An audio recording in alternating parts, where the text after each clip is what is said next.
पहले रुख करेंगे बड़ी खबर का। दिल्ली में वजारत दाखिला की आला सतह की मीटिंग हुई। जम्मू कश्मीर के हालात के ताल्लुक से तकरीबन 2 घंटे तक मीटिंग हुई। मीटिंग में मरकजी वज़ीर दाखिला अमित शाह और इंटेलिजेंस चीफ अजीत डोभाल भी मौजूद रहे। इसके अलावा मीटिंग में दीगर आला अफसरान भी शरीक हुए। वहीं एडिशनल सेक्रेटरी कश्मीर ज्ञानेश कुमार मरकजी वज़ीर दाखिला अमित शाह के साथ वादी की ताज़ा सूरत हाल पर बातचीत के लिए पहुंचे हैं। और आइए दिल्ली में इस पूरे मामले पर हमारे साथ बात करने के लिए नुमाइंदे विनीत जुड़ चुके हैं। विनीत, 2 घंटे तक मीटिंग चली है, क्या कुछ अपडेट इस वक्त आप दे रहे हैं? हाँ जी, निश्चित तौर पर मैं आपको बताना चाहूंगा कि जो हमारे सूत्र हैं वो हमें बता रहे हैं कि कश्मीर की स्थिति को लेकर चर्चा हुई है, क्योंकि जिस तरह से अमरनाथ यात्रा को लेकर के हाई अलर्ट में सरकार ने जारी किया था और उसके बाद की जो स्थिति बनी है उसके बाद सेना ने भी प्रेस कॉन्फ्रेंस करके बताया था कि अमरनाथ यात्रा के दौरान जो यात्रा पड़ता है, जो सड़कें हैं उसके अगल बगल में असलाहें मिली हैं, तो उसकी स्थिति से कैसे निपटा जाए इसको लेकर के यहाँ पर हाई मीटिंग में हुई। हमारे सूत्र हमें ये बता रहे हैं। इसके साथ ही साथ मैं आपको बताना चाहूंगा कि कुछ देर पहले मैं एडिशनल सेक्रेटरी जो है होम मिनिस्ट्री में कश्मीर मामलों के ज्ञानेश कुमार वो यहाँ पर आए थे और उन्होंने लगभग 15 मिनट मीटिंग की बातचीत की। तो साफ तौर पर जिस तरह से कश्मीर के हालात हैं या कश्मीर की जो स्थिति है, अमरनाथ यात्रा को सरकार ने जिस तरह से अभी एडवाइजरी जारी की है, अमरनाथ यात्रा को लेकर के जो एडवाइजरी जारी की है और उसके बाद जो स्थिति बनी हुई है उसको लेकर के चर्चा हो रही है। साफ तौर पर सरकार की यह कोशिश है कि किसी भी वस्तु से वहां पर निपटा जाए। कश्मीर में जिस तरह से असला बरामद हुए हैं, आतंकी हमले की साजिश की जिस तरह से अमरनाथ यात्रा को उसे कैसे काउंटर किया जाए इसको लेकर के यहाँ पर बैठक हुई है। जी विनीत, आप अजय डोभाल से मिलने की कोशिश भी कर रहे थे, मुलाकात हुई आपकी, तो क्या बातचीत हुई, क्या कुछ इशारा दिया है उन्होंने? क्योंकि एक तरह से तजब्जुब बना है और कश्मीर में जिस तरह की अफवाहें चल रही हैं, लोग परेशान हैं। खुद अगर हम देखें टूरिस्ट की बात करें, अमरनाथ यात्रियों की, सब खाली तो हो रहे हैं वादी से, लेकिन परेशानियां अपनी जगह लोगों की बनी हुई हैं कि अगर हो क्या रहा है। हाँ जी, निश्चित तौर पर इसी में लिए हुई भी सरकार से बैठक हुई है। हालांकि मैं अजीत डोभाल से जब हमने अनौपचारिक तौर पर पूछा तब उन्होंने इस पर बहुत कुछ नहीं बोला, लेकिन साफ तौर पे स्थिति जो है वो कश्मीर की स्थिति सामान्य हो जाए, जो लोगों को परेशानियां हो रही है वो परेशानियां दूर हो जाए, इसी को लेकर के सरकार लगातार प्रयास कर रही है। और इसी प्रयास के तहत आज गृह मंत्री है, केंद्रीय गृह मंत्री हैं अमित शाह, उन्होंने मुलाकात की, अपने उच्च अधिकारियों से मुलाकात की, राष्ट्रीय सुरक्षा सलाहकार के साथ बैठक की और जो कश्मीर की स्थिति में जो अभी पैदा हुई है, जो कश्मीर के हालात अभी बने हुए हैं उसको लेकर के उन्होंने चर्चा की और साफ तौर पर उन्होंने यह कोशिश की कि कैसे इस स्थिति से निपटा जाए। वहां पर जो हालात बने हुए हैं या फिर जो टूरिस्ट को जो परेशानी हो रही है, जो श्रद्धालुओं को परेशानी हो रही है या फिर कश्मीर की जो आवाम को परेशानी हो रही है उससे कैसे निपटा जाए, उन्हें कैसे इन परेशानियों से छुटकारा दिलाया जाए, इसको लेकर के यहाँ पर चर्चा हो रही है। जी, क्या किसी तरह की कोई बड़ी कार्रवाई हो सकती है? जिस तरह से फौज को वहां पर लगातार बढ़ाया जा रहा है, क्या खुद, हालांकि सिक्योरिटी के मामलों को लेकर ही ये बैठक हुई और ये सारी कार्रवाई हो रही है, सरकार का यही कहना है, लेकिन अफवाहें कुछ और कश्मीर में चलती हैं, तो ऐसे में वहां की आवाम को एक तरह से एक बेहतर मैसेज दिया जाए या फिर वहां की आवाम को जो है एतमाद में लिया जाए कि ऐसा कुछ नहीं है, ऐसा कुछ बयान जारी हो सकता है? जी, मैं निश्चित तौर से मैं आपको बताना चाहूंगा कि अभी जब मैं उच्च अधिकारियों से बात किया, जो हमने अपने सोर्सों से बात की, उनका साफ तौर पे कहना था कि कश्मीर में जिस तरह की अफवाहें चल रही हैं, इन अफवाहों को विराम देना चाहिए। जो बैठकें चल रही हैं वो कश्मीर की भलाई के लिए चल रही है, कश्मीरियत की चल रही है, के लिए चल रही है, जमहूरियत की चल रही है, इंसानियत के लिए चल रही है।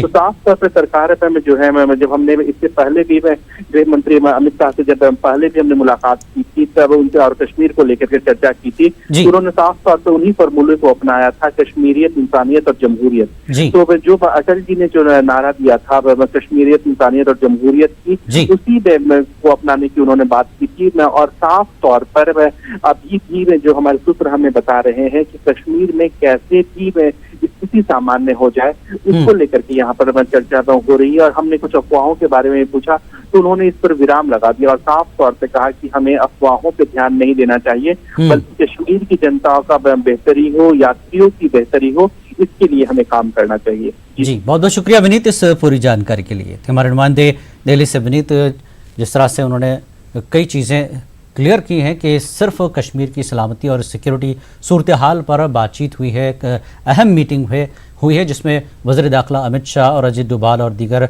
आला ओहदेदार इस मीटिंग में शामिल थे और ख़ुद कश्मीर के जो है एक अधिकारी जिसमें एडिशनल सेक्रेटरी कश्मीर ज्ञानेश कुमार भी थे और उन्होंने भी ताज़ा सूरत हाल पर अमित शाह से बातचीत की है। आगे बढ़ेंगे अगली खबर की तरफ। कश्मीर से सयाहों और यात्रियों की रवानगी का सिलसिला जारी है। सयाहती मकामात पर अब सन्नाटा देखा जा रहा है। सयाहों का कहना है कि हुकूमत को उनकी वापसी के लिए मुनासिब ताउन फराहम करना चाहिए। पेश है सनम तसद्दुक की ये रिपोर्ट।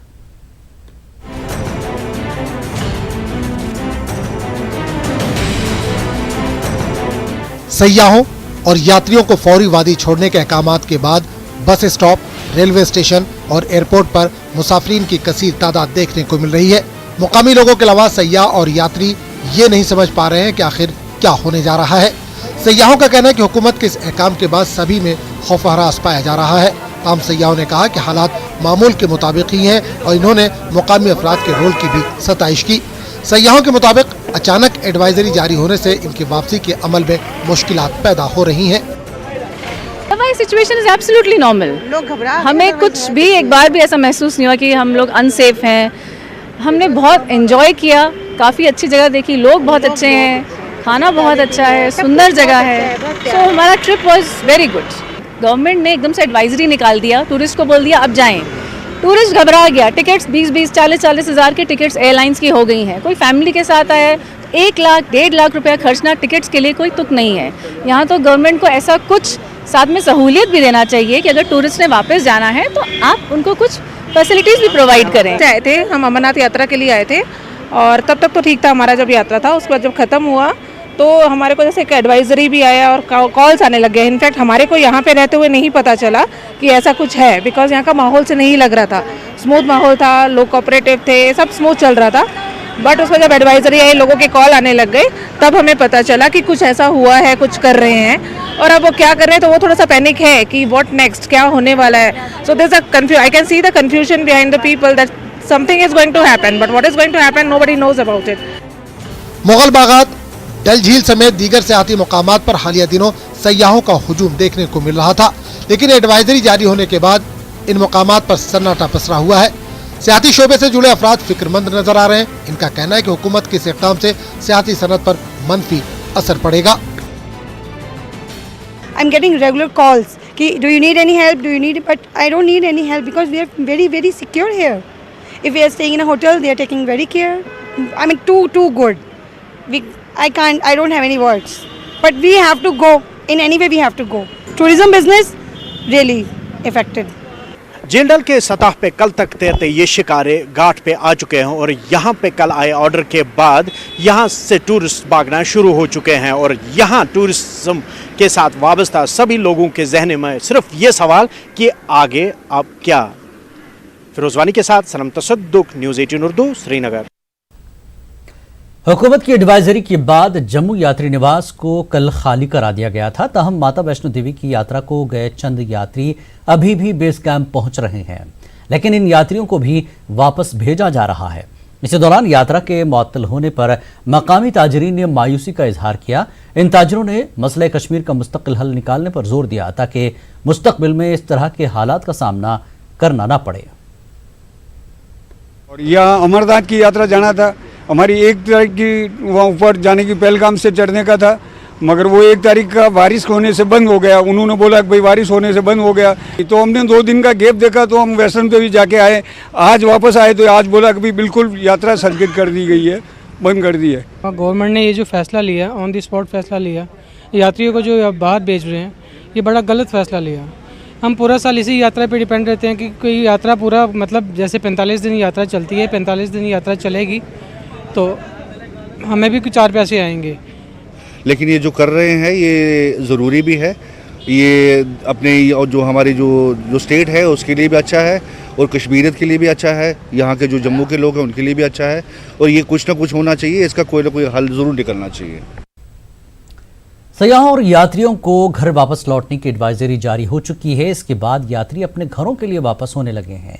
बेस कैंप खाली करा लिया गया है। वापसी से मुसाफिरों में काफ़ी अफसोस है। दूसरी जानिब यात्रा से जुड़े कारोबारियों और मजदूरों के रोजगार पर भी असर पड़ा है। हमको बहुत दुख हो रहा है कि हमको जल्दी जाना पड़ रहा है। हमने अभी और सेवादारों की सेवा करनी थी और अभी हमने सारा अपना सामान कलेक्ट कर लिया है, हमारी गाड़ी पैक है और हम अभी पंजाब के लिए रवाना हो रहे हैं। हम अमरनाथ से वापस आ गए, घोड़े वाले हम घोड़े लेकर वापस आ गए। पालकी वाले थे, घोड़े वाले थे, पिट्ठू वाले थे, डांडी वाले थे, सब वापस आ गए। अचानक ही इन्होंने अपना ऑर्डर निकाला तो हम वापस आ गए। बहुत ही बुरा तो फील हुआ है क्योंकि हमारा रोज़गार ही यही था, इसलिए हमारा बहुत ही हमें नुकसान भी हुआ इससे। जनाब अस कर वेतरा तुम नखन पे पकना मिसाल मजूर कर गो यह मसल गो 15 दह ब्रोट अमे मूजूब कर गुजारिश मुश्किल जनाब क्या करो तुम घर दिमो आयालस। इससे हमारा बहुत दुख हुआ है और हर किसी का दुख हुआ है। जहाँ पर जितने भी मतलब यात्री थी अचानक सबको निकाल दिया है। टेंट वाले जितना भी इसके साथ रोज़गार मतलब जिसका रोज़गार इससे चलता है, हर किसी का दुख है। और अचानक से ये हर किसी लंगर वाले को निकाल दिया है। आज दोपहर का टाइम दिया है और इससे हमारा बहुत कुछ नुकसान हुआ है। और 15 दिनों से जम्मू कश्मीर में हिफाजती दस्तों की तैनाती पर सियासी पार्टियों की जानिब से रद्देमल सामने आ रहे हैं। कांग्रेस लीडर राशिद अल्वी का कहना है कि हुकूमत के इस कदम से पूरी दुनिया की नजरें कश्मीर पर मरकूज हैं। वहीं बीजेपी लीडर शाहनवाज हुसैन का कहना है कि इंटेलिजेंस रिपोर्ट के बाद ही हुकूमत ने ऐसा फैसला लिया है। कश्मीर में जो सरकार के पास इनपुट है उसके आधार पर सरकार ने निर्णय लिया है। हम जम्मू कश्मीर में एक एक व्यक्ति को सुरक्षित करना चाहते हैं। जम्मू कश्मीर में जिस तरह की साजिश पाकिस्तान की तरफ से है उसका जवाब बॉर्डर पे मिला है और जिस तरह की खबर थी उस आधार पर सरकार ने निर्णय किया है। कांग्रेस को एनसी और पीडीपी की भाषा नहीं बोलनी चाहिए। वो एक राष्ट्रीय पार्टी है। जम्मू कश्मीर के मामले में उसको ध्यान रखना चाहिए कि वो क्या बोल रही है। कांग्रेस ये कह रही है कि उनके ज़माने में ऐसा नहीं हुआ, तो ये बात सही है। जो कांग्रेस के ज़माने में नहीं हुआ वही हमारे ज़माने में होगा, क्योंकि कांग्रेस के ज़माने में आतंकवाद हुआ, कांग्रेस के ज़माने में विवाद हुआ। तो ये सही हो रहा है क्योंकि एक एक व्यक्ति की सुरक्षा करना हमारी जिम्मेदारी है। कल हो के कोई घटना घट जाए तो कांग्रेस सबसे पहले प्रेस कॉन्फ्रेंस करेगी, कहेगी कि सरकार सचेत नहीं है। सरकार सचेत है तब भी कांग्रेस को परेशानी है। क्या पीडीपी की सोच और कांग्रेस की सोच एक जैसी क्यों हो रही है? सरकार करना क्या चाहती है? इतनी बड़ी तादाद में आपने फौज भेजी है, देश के लोगों को बताइए तो सही, क्या पाकिस्तान से खतरा है? कश्मीर के अंदर से खतरा है? क्या कारण है, क्या वजूहात हैं? पार्लियामेंट चल रही है, पार्लियामेंट को बताइए, बयान दीजिए, विपक्ष को कॉन्फिडेंस में लीजिए। कश्मीर में हाहाकार मचा हुआ है। जिस तरीके से सरकार चला रही है वो बहुत ही दुर्भाग्यपूर्ण है। ऐसा हमारे देश में कभी नहीं हुआ है। सरकार को समझना चाहिए कि पूरी दुनिया की निगाहें कश्मीर पे हो गई हैं आपके इस कदम से। महबूबा मुफ्ती ने आज शाम कुल जमाती मीटिंग बुलाई है। मीटिंग के लिए उन्होंने होटल बुक किया था, लेकिन सरकारी इंतजामिया ने किसी भी सियासी सरगर्मी के लिए होटल बुक न करने की हिदायत दी। अब महबूबा मुफ्ती की ये कुल जमाती मीटिंग उनके रिहायशगाह पर मुनक्किद होगी। देखिए, हमने कोशिश की, हम तमाम जमातों ने मिलके पूरे जो हमारे मुल्क के लोग हैं और जो सरकार है उनको ये बताने की कि अगर आप 35 से या 370 के साथ छेड़छाड़ करेंगे तो उसके नताइज क्या होंगे और कितने ख़तरनाक होंगे। हमने अपील भी की, हमने मिन्नतें भी की, पर अभी तक बदकिस्मती से गवर्नमेंट ऑफ इंडिया की तरफ से कोई रिस्पांस नहीं आ रहा है, कोई एश्योरेंस नहीं आ रही है कि जो जम्मू कश्मीर में इस वक्त सारा माहौल बिगड़ा हुआ है, लोग घबराए हुए हैं। Government of India they are not bothered कि कोई बात करें, कोई लबकुशाई हो, कोई मुंह खोल के बताएं कि भाई कोई बात नहीं, सब कुछ ठीक ठाक हो जाएगा। और आज हमने जो हमारी तमाम जमातें हैं, पीडीपी, नेशनल कॉन्फ्रेंस जो है, पीसी है, पीडीएफ है, बाकी भी जितने भी हमारे जमात हैं, इंडिपेंडेंस हैं, शाह फैसल साहब की जमात है, तारिक आमी साहब, हम सब ने एक फैसला किया था कि हम कहीं मिल बैठ के कुछ बात करेंगे आपस में। और इसलिए हमने एक होटल का इंतखाब किया था 6 बजे के लिए, पर अनफॉर्चुनेटली पुलिस ने उनको तमाम, मैंने सुना है कि होटल्स को एडवाइजरी जारी की है कि आप किसी भी पॉलिटिकल पार्टी की मीटिंग यहाँ नहीं होने देंगे, तो इसलिए हमें वो वहाँ से कैंसिल करके अब हमें घर पे रखनी पड़ी वो शाम को 6 बजे, ताकि हम सब पार्टी जो हैं, मुझे खुशी है फारूक साहब से मेरी बात हुई, उनकी सेहत तो ठीक नहीं है पर उन्होंने कमिटमेंट की कि उमर साहब आएंगे। जम्मू कश्मीर के हवाले से कल रिजर्वेशन तरमीमी बिल 2019 पेश किया जाएगा। मरकजी वज़ीर दाखिला अमित शाह कल राज्यसभा में बिल पेश करेंगे। बिल में EWS के तहत 10% रिजर्वेशन दिए जाने का रास्ता साफ हो जाएगा।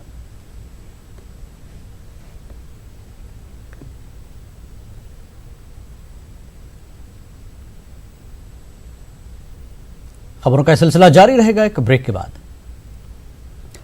बीजेपी के नेशनल सेक्रेटरी सुनील देवधर ने कहा है कि जम्मू कश्मीर में आवाम की सिक्योरिटी के लिए मरकजी हुकूमत मुख्तलिफ इक़दाम कर रही है। उन्होंने कहा कि दफा 370 और 35(1) को हटाना बीजेपी के एजेंडे में शामिल है और बीजेपी मुल्क को मुत्तहिद रखने के अहद पर अमल पैरा है। Kashmir, whatever is happening in Jammu Kashmir is known through media.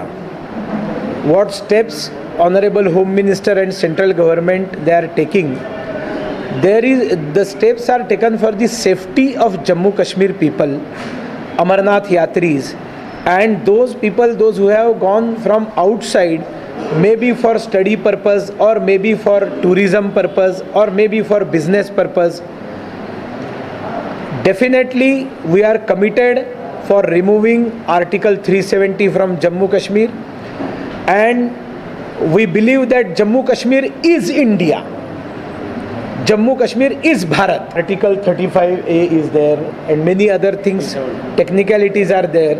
So Lok Sabha, Rajya Sabha, we are taking care of the procedure with proper procedure. We will remove that article, we are sure, because it is the agenda of our party since inception. एक देश में 2 विधान, 2 प्रधान, 2 निशान नहीं चलेंगे and he entered Kashmir, sacrificed his life, and that is why Bharatiya Janata Party is committed to keep this country one and make this country first in the world. Gujarat में गुज़श्ता 5 दिनों से मुसलसल बारिश हो रही है, जिसकी वजह से गुजरात के कई इलाके ज़ेरे आब आ चुके हैं। ट्रैफिक निज़ाम भी दरहम बरहम हो गया है। डैम का सतह आब में भी इजाफा हो गया है। गुजरात में अगले 48 घंटे तेज़ बारिश के आसार हैं। गुजरात के नौसारी में बहरिया के जरिए 31 लोगों को महफूज निकाल लिया गया है। वाज़ह है कि NDRF ने महाराष्ट्र और गुजरात में 8 टीमों को तैनात किया है। बारिश में फंसे लोगों को महफूज निकालने के लिए 2 हेलीकॉप्टर भी तैनात किए गए हैं। वहीं दूसरी जानिब खंडोली के नंदखेरी गांव में 35 अफराद फंसे हुए हैं, जिन्हें निकालने के लिए बहरिया ने MI-17 हेलीकॉप्टर तैनात किया है। और वहीं मुंबई में ज़बरदस्त बारिश ने लोगों का जीना दुश्वार कर दिया है। बारिश की वजह से ट्रैफिक निज़ाम के साथ साथ मुंबई की लाइफलाइन कही जाने वाली लोकल ट्रेनों की आमदोरफ्त भी मुतासर हुई है। मुंबई के बेशतर इलाके ज़ेरे आब आ चुके हैं। लोगों का पैदल चलना भी मुश्किल बना हुआ है। थाने के नदखोरी गांव के फंसे हुए 35 अफराद को IAF के हेलीकॉप्टर ने महफूज मकाम पर मुंतकिल किया। महाराष्ट्र हुकूमत ने IAF से मदद की दरख्वास्त की थी।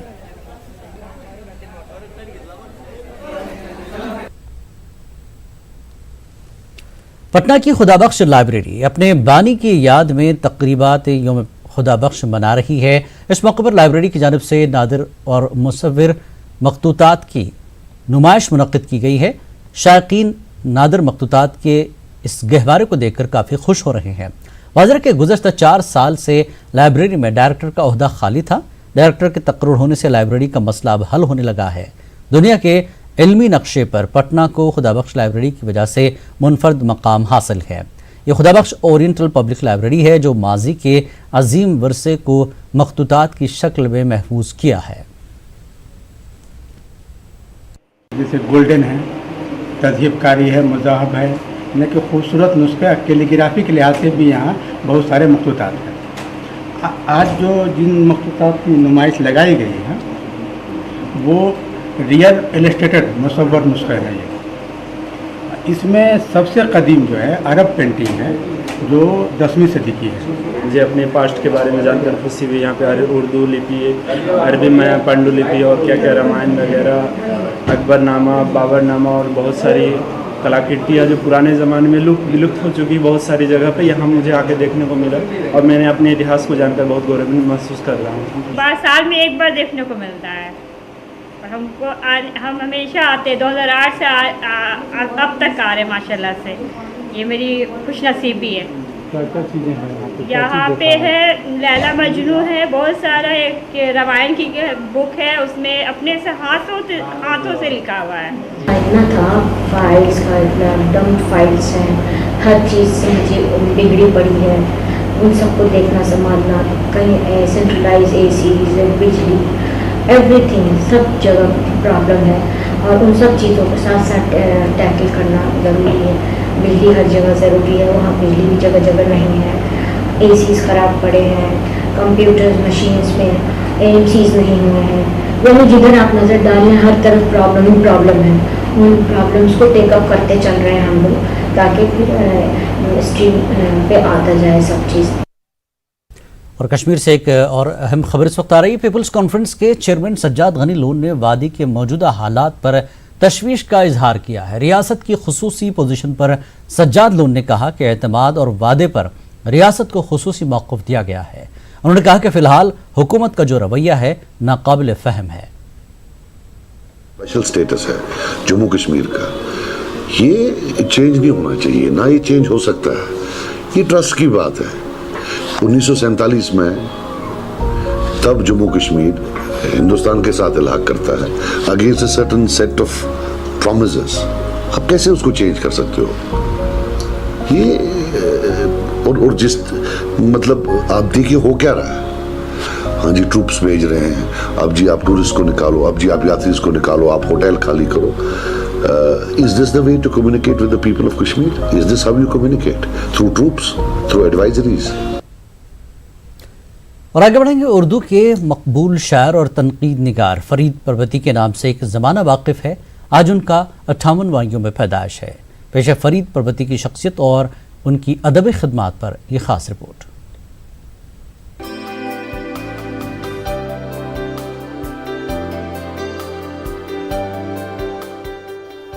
और क्या इसके सिवा अहले नजर जानते हैं, पगड़ियां अपनी बचाने का हुनर जानते हैं। रगो पे में सरायत कर गया वो, मुझी को मुझसे रुखसत कर गया वो। किसी पे करना नहीं एतबार मेरी तरह, लुटा के बैठोगे सब्र करार मेरी तरह। इन खूबसूरत अशार के खालिक फरीद परवती बुनियादी तौर पर एक शायर थे, मगर इन्होंने तनकीद व तहकीक में भी खूब नाम कमाया। खास तौर से उर्दू रुबाई पर जो तनकीदी काम इन्होंने किया उसे बेहद कद्र की निगाह से देखा जाता है। फरीद परवती का असल नाम गुलाम नबी भट्ट था। वो 4 अगस्त 1961 को रियासत जम्मू कश्मीर की राजधानी श्रीनगर के मोहल्ला संगीन दरवाजा में पैदा हुए। इसी शहर में इन्होंने इब्तिदाई तालीम हासिल की और Islamia college of science and commerce से ग्रेजुएशन के बाद M.Com किया।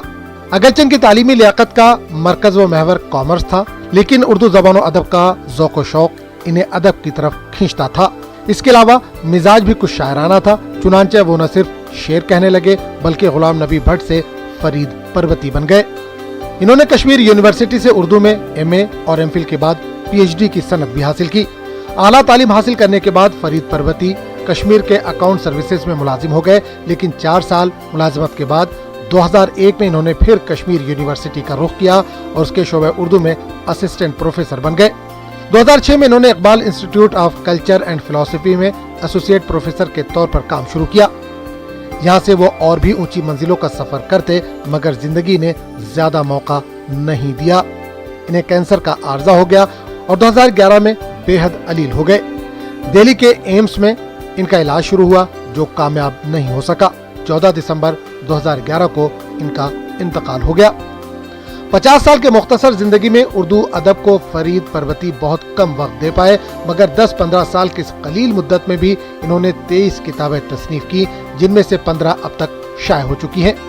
फरीद परवती अपनी जिंदगी में ही कह गए थे, मैं तेरे सवालात का दूं कैसे जवाब, मैं गम से गिराबार हूँ बेहद दो हिसाब, वो बाब मेरी उम्र गुज़िश्ता का है जिसको तू समझता है नई ताज़ा किताब। Bureau report, news 18 Urdu. अमेरिकी रियासत टेक्सास के वॉलमार्ट में फायरिंग के एक वाक़े में 20 अफराद हलाक और 26 जख्मी हो गए हैं। कत्लेआम का ये वाकया वॉलमार्ट स्टोर में पेश आया जो एल पोसो के सेल्विस्टा मार्ट के करीब अमेरिका और मेक्सिको की सरहद से चंद मील दूर है। हमलावर के बारे में कहा जा रहा है कि गिरफ्तार किया जाने वाला शख्स अकेला था और उसे पकड़ने के लिए अफसरों ने फायरिंग नहीं की। वॉलमार्ट के मुलाजमीन और अन्य शाहिदीन ने बताया कि उन्होंने फायरिंग की आवाज़ें सुनी। वॉलमार्ट में अफरा तफरी मच गई। सारिफीन और मुलाजमीन जान बचाने की कोशिश में भाग रहे थे। अमेरिकी सदर डोनाल्ड ट्रंप ने अपने ट्वीट में लिखा कि मैं इस नफरत अंगेजी की मजम्मत में अमेरिकियों के शाना बशाना खड़ा हूं।